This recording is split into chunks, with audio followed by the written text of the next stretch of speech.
sapat o hindi buo ang testimony ng huling testigo ng prosecution. Yung tungkol doon sa Day 13 impeachment trial po dito kay VP Sara Duterte attorney, kung saan ay prinisenta po ng prosekusyon ang kanilang mga testigo para po dito sa alegasyong maling paggamit dito sa kanyang confidential funds ng pangalawang Pangulo. So far, ano ho yung assessment po ninyo? Insofar as the testimony of Attorney Wamil is concerned, I have to give it to the defense, no? So napatunayan nila na yung mga detalye na talagang either hindi niya alam or wala siyang capacity. Ibig sabihin, it is not at this level to conduct audit beyond what they have seen on paper.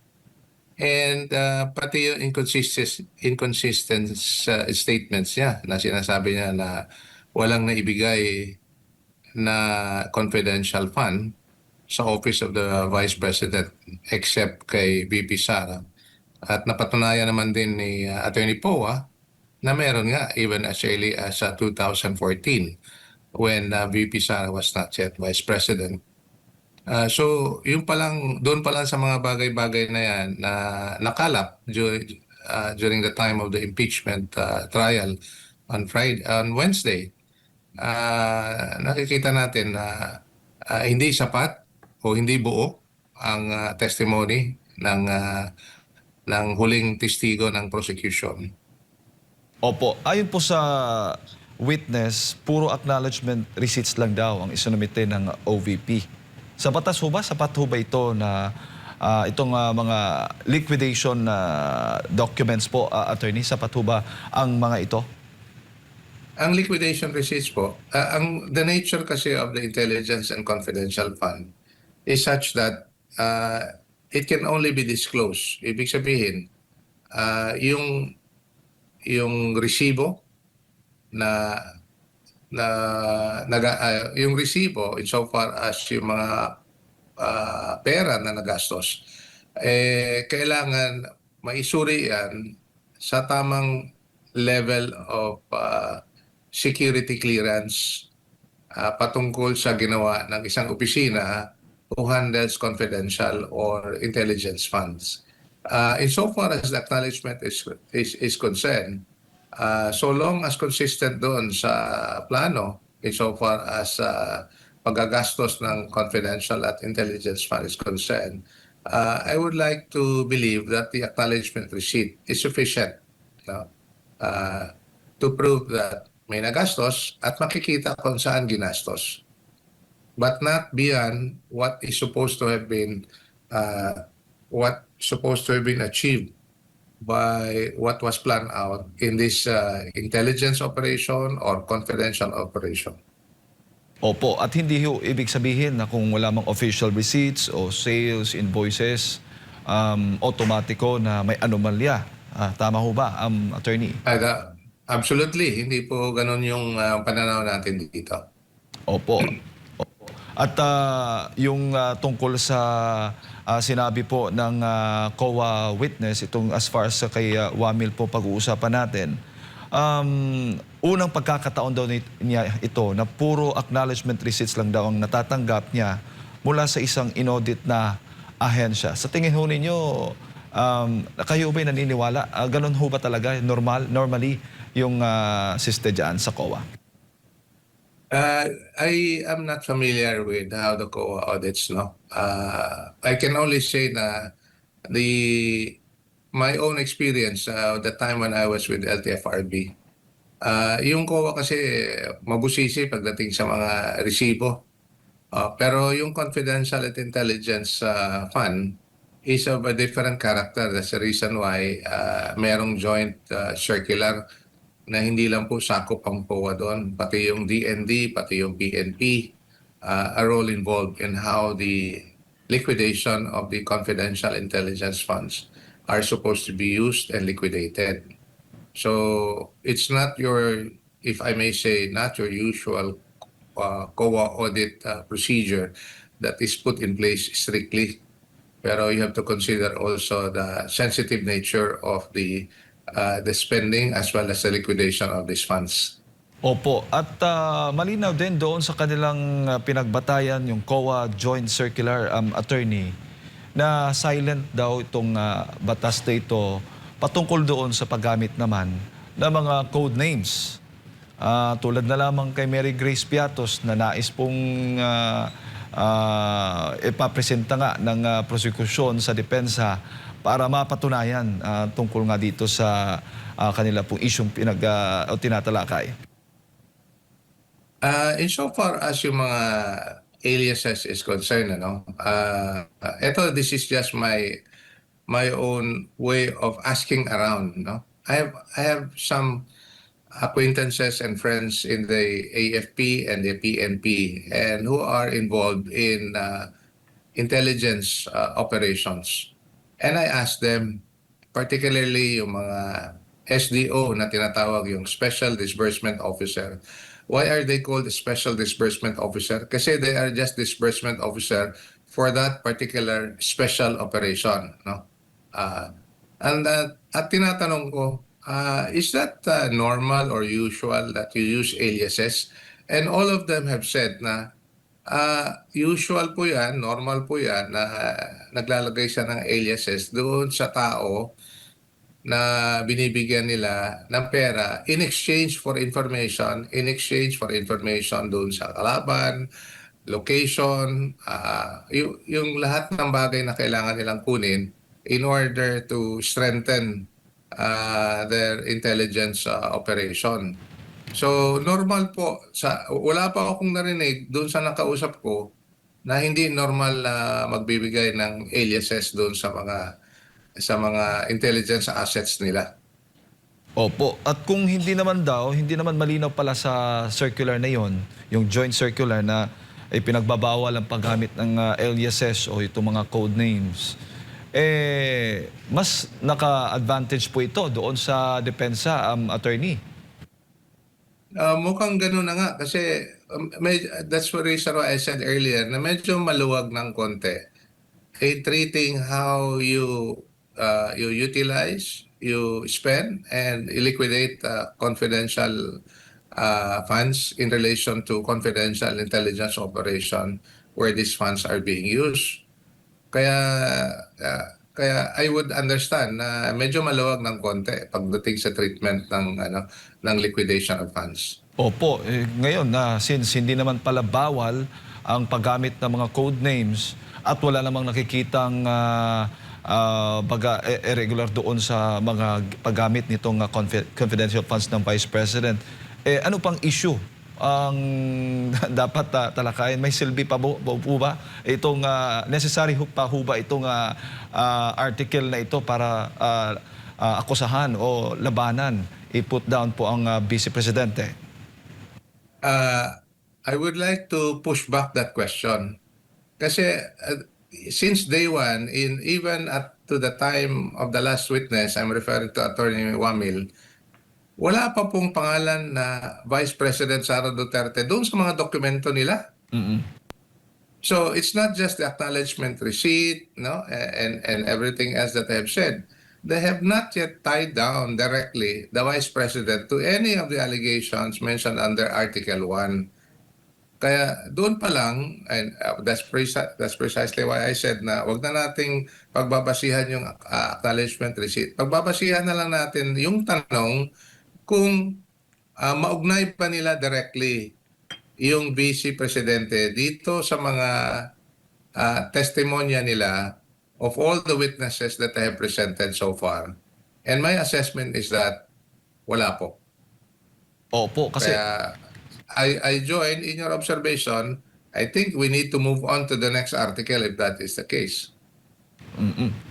inaasahan po na magiging susunod na testigo pong ihaharap ng prosecution, another COA officer po, itong COA State Auditor na si Sailin Del Ocampo. Ano naman po ang inaasahan po ninyo sa kanya? Hindi ko po narinig yung testimony niya sa house, at I don't know her personally. But if we are to follow, and I would expect that she would follow COA procedures, it would probably more of the same as what Attorney Wamil has already testified on. Opo, opo. Attorney, para po sa inyo, alam natin na hindi lamang po ang opisina ng Vice Presidente ang may confidential funds. Yan pong malinaw kasi ang naratibo po ngayon para bang ang Vice Presidente na lamang yung may confidential funds. Di hamak mas malaki pa yung ibang mga ahensya, Attorney. Yun nga ang nasa isip ko when you called me up for this interview. Yung Office of the President merong 2 point something billion on confidential fund and 2.3 billion if I'm not mistaken on intelligence fund. So combine this confidential intelligence information, 4.5 billion po ang nasa Office of the President to spend for this type of operation. I would await, if ever, ano kaya yung COA disclosure ng 4.5 billion of confidential intelligence fund under the Office of the President. That would be more interesting to discuss. Opo, at hindi natin, kung maalala natin, yung confidential funds ng Office of the Vice President na ginamit niya. Mula din ho yun sa opisina ng Presidente, Attorney, na talagang last quarter, baga, nasa huling bahagi na lamang ng taon. Ito talagang ginastos ng, mabilis na ginastos po ng Vice Presidente. Tama po kayo kasi yung source na hiningi na kasi wala ngang intelligence fund yung Office of the President, at least at that time. Yung pondo po na hiningi ng Vice Presidente galing pa doon sa confidential fund ng Office of the President. So ibig sabihin, so talagang maraming pera yung Office of the President pagdating sa confidential fund and intelligence fund. Opo, opo. Attorney, bago ko lang ipasa kay Partner Admar, sa tingin ho ninyo, noong ibinigay po yung pondo ng Office of the President doon sa opisina ng Vice Presidente, sa tingin po ninyo, doon nagsimula yung operation laban kay Vice President Sara Duterte para po masira po siya dito sa isyung ito? I would not want to speculate on that, pero there were already stories na even at the time, kasi December yan eh. Even at the time, shortly after what do you call that? The inauguration of both the President and the Vice President, there were already plans on how they will govern the country. And we know what happened, how they governed the country in the last 4 years.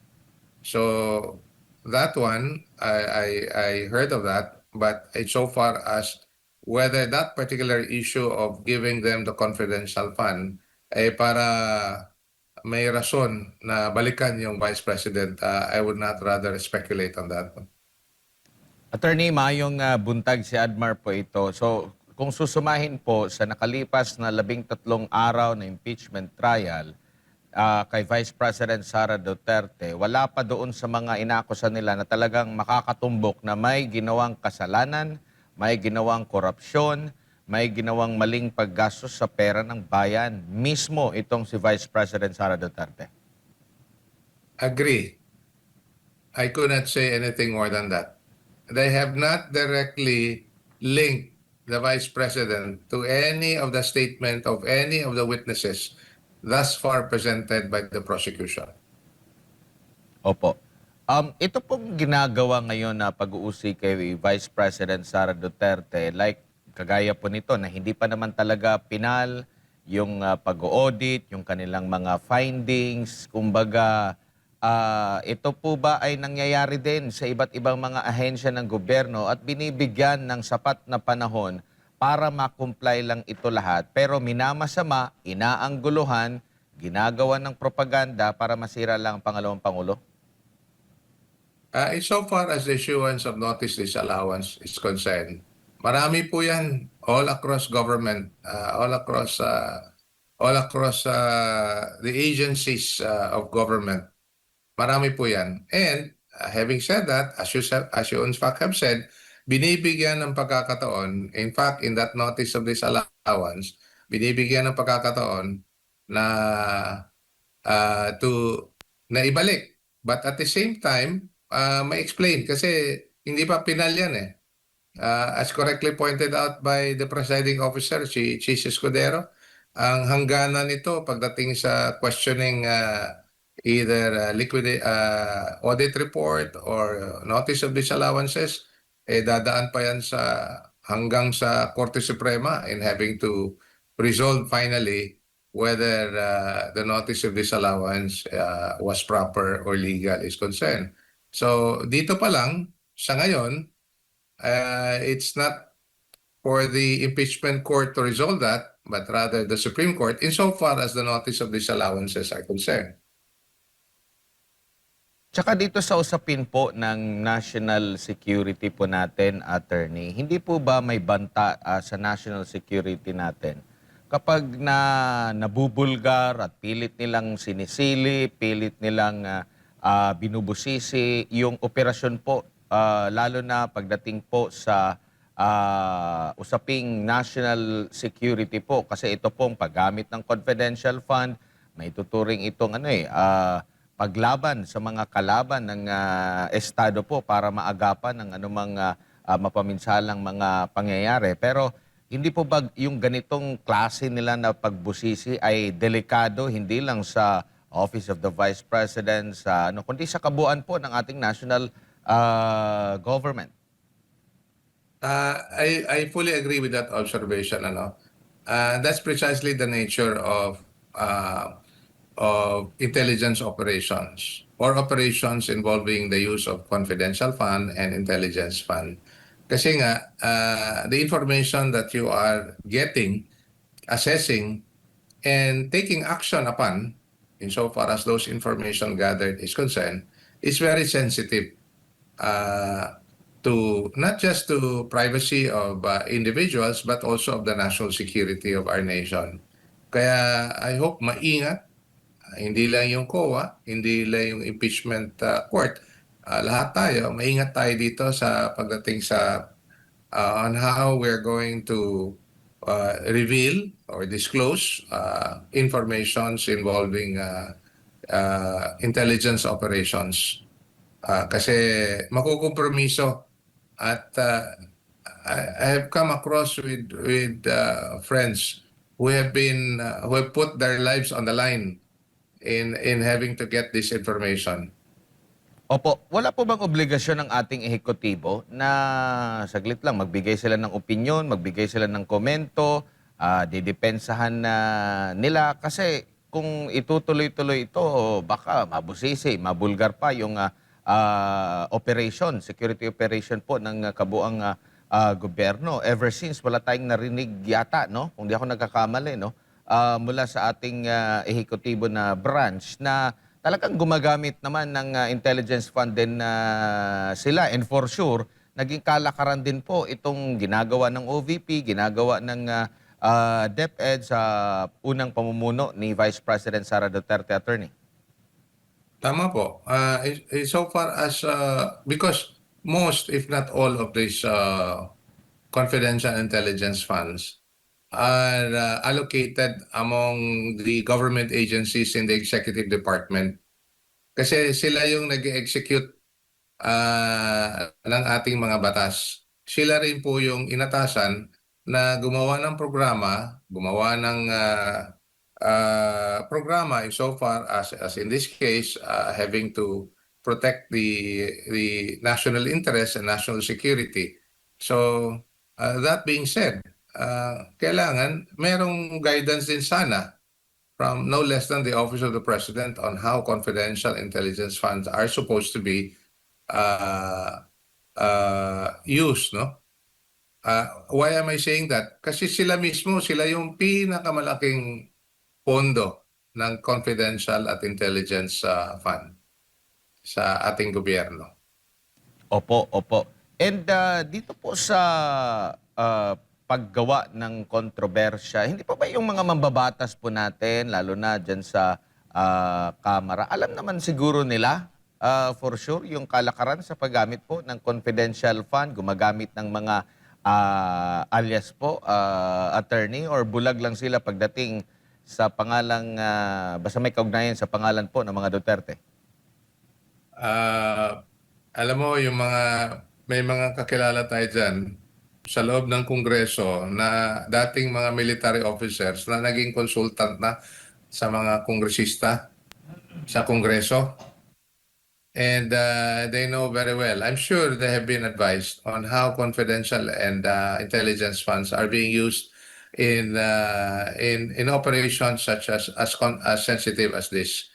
So, to your statement, I would like to believe that the congressmen and congresswomen have been advised on how these intelligence funds are being used and liquidated for that matter.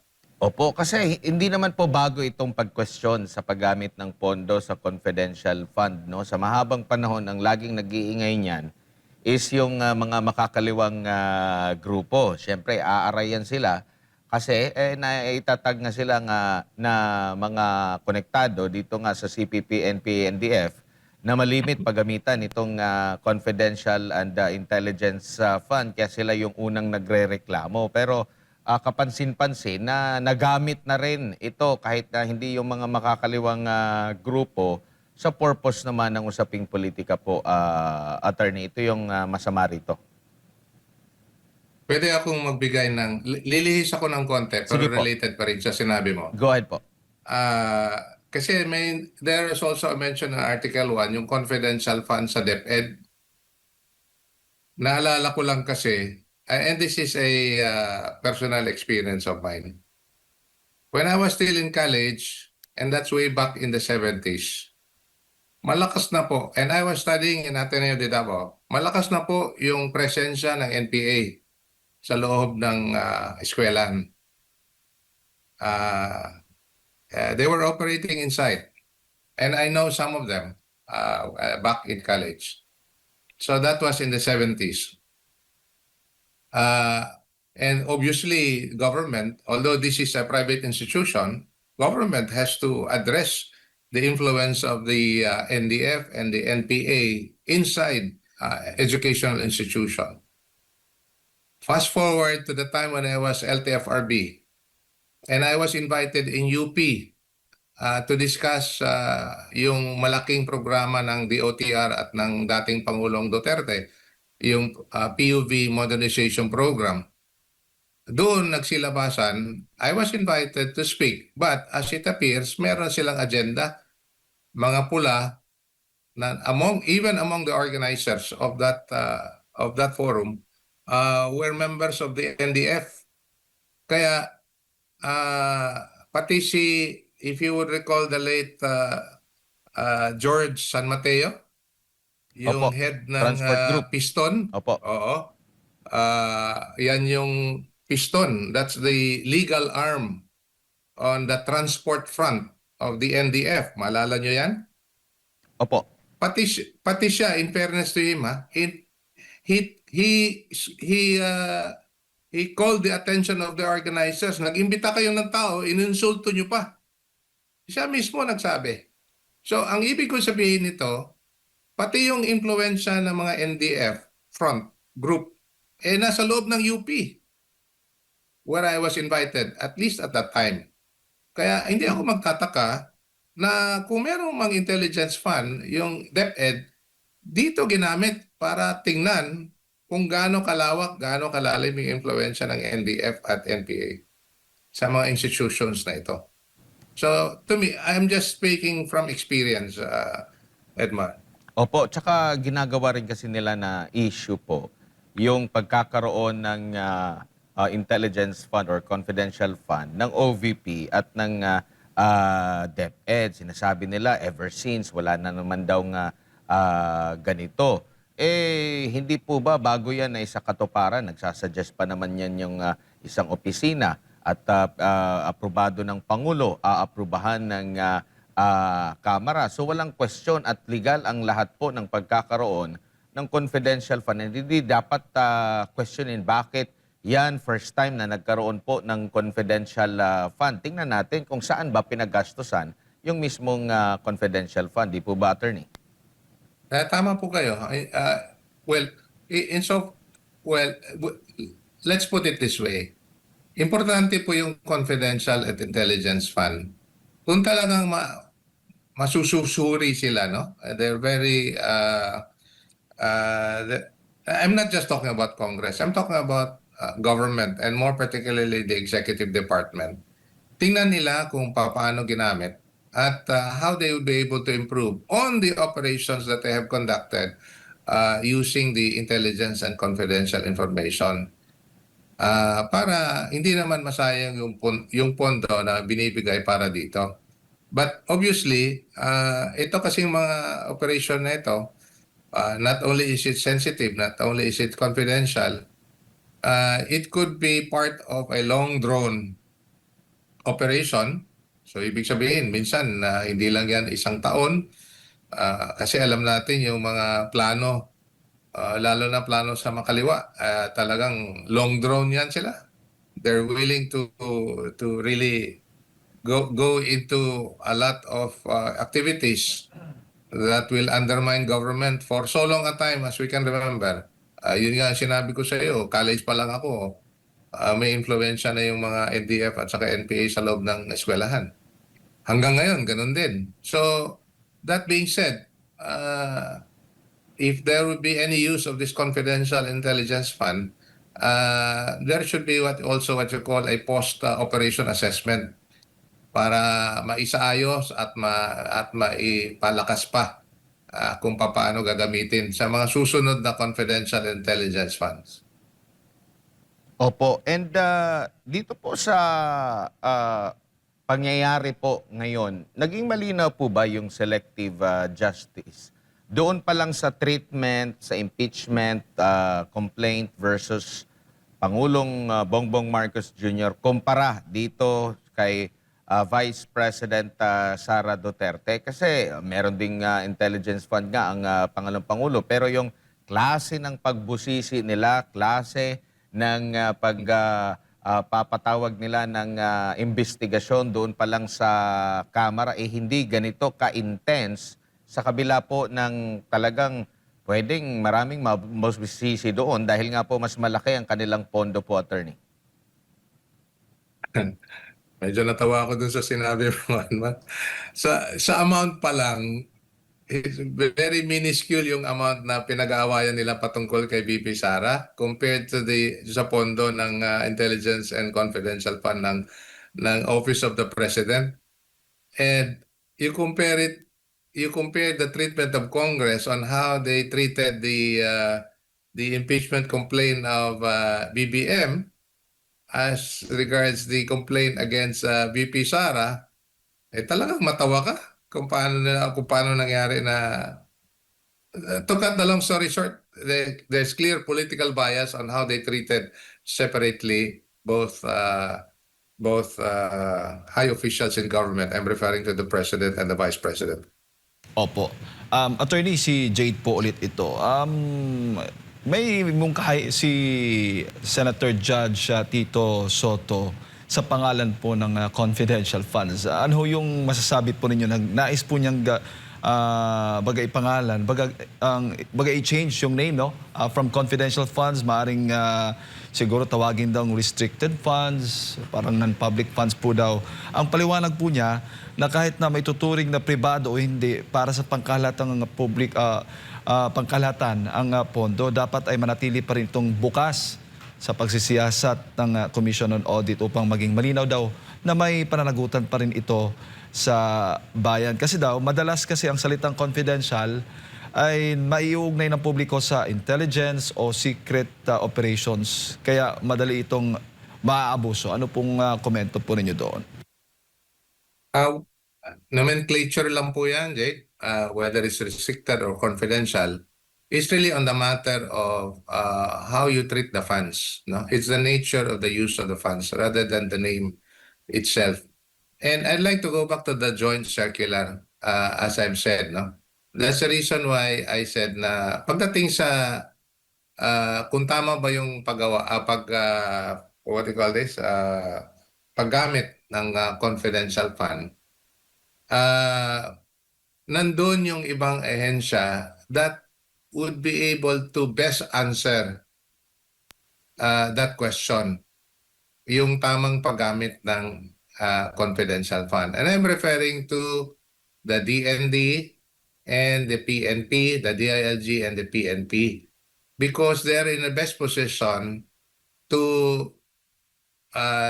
to understand, to assess, and to determine whether these funds were actually used in accordance with what was supposed to have been determined at that time, at the first instance. Ibig sabihin, hindi pa lang gumastos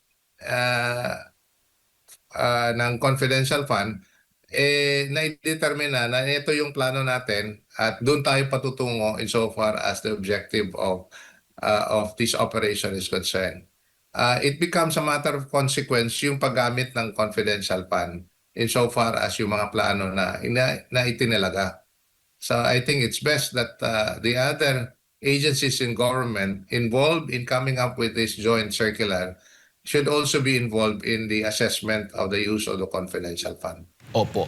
Pero para po sa inyo, attorney, issue ho ba yung paggamit ng confidential funds bilang pambili ng gamot o pambili ng rewards? Dahil yan po yung isa sa mga kini-question at pinapalutang na naratibo against the Vice President, attorney. Okay, unang-una, balikan ko lang yung sinabi ko ha. There is no direct link in any of these operations, in any of these receipts to the Vice President.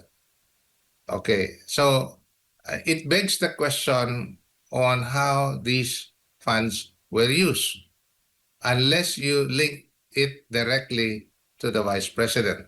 Not to the Office of the Vice President, because the Office of the Vice President is not the one on trial in the impeachment court.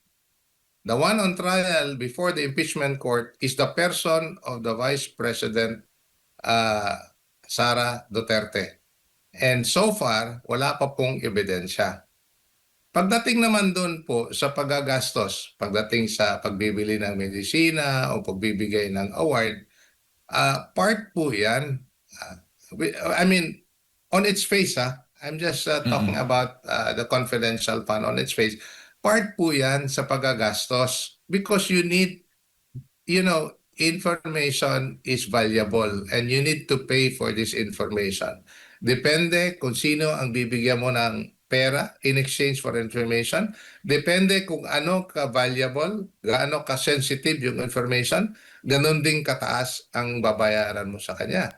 And for that matter, when you talk about sensitivity and confidentiality of that information, siyempre, pati yung risk ng tao na nagbibigay ng information, you have to take that in consideration.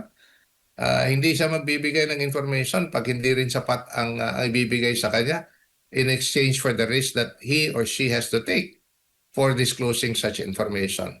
So, marami pong mga konsiderasyon yan pagdating sa mga bagay-bagay na yan.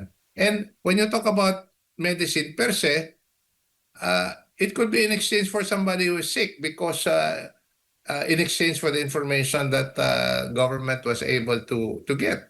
So doon pa lang, all these things are all in the peripheral, are all superficial. And so far as I'm concerned, kasi you have to look at it in terms of doon sa sinabi ko kanina, how valuable, how sensitive these informations may be insofar as government security is concerned or the security of the stakeholders that you're trying to protect. Opo. At huli na lang, attorney, marami po sa taong bayan ang gustong malaman din kung paano ginagamit ang confidential funds ng presidente, ng House of Representatives, ng Kongreso at ng marami pang mga ahensya sa papaanong paraan po nila malalaman na hindi lang po nasisingle out sa opisina ng Vice Presidente. Alam nyo, sa ginagawa nila kay VP Sara sa ngayon, baka babalik sa kanila yung mga nangyayari ngayon. Kasi if that is how you treat confidential fund, ibig sabihin, despite its very sensitive nature, you bring it out in the open as if it is an ordinary case, malamang baka mababalikan yung Office of the President pagdating sa paggamit ng Confidential Intelligence Fund. So, talagang, if I may, I hope maingat ang lahat. Hindi lang yung impeachment court, lahat. Pagdating sa paggamit ng confidential fund, intelligence fund. Kasi kung ayaw nyo, tanggalin na lang natin yung confidential fund at intelligence fund. But obviously, that won't happen because our national security as a nation will certainly be at risk. Opo. Attorney, daghan kayong salamat sa inyo pong oras at sa pagbibigay po ninyo ng impormasyon ngayong umaga. Good morning po sa inyo. At magandang umaga din po sa lahat. Salamat. Ayan po mga kababayan, si Attorney Martin Delga III, ang ating pong nakasama na pakinggan ngayong umaga, kaugnay nga po doon sa impeachment trial ni VP Sara Duterte.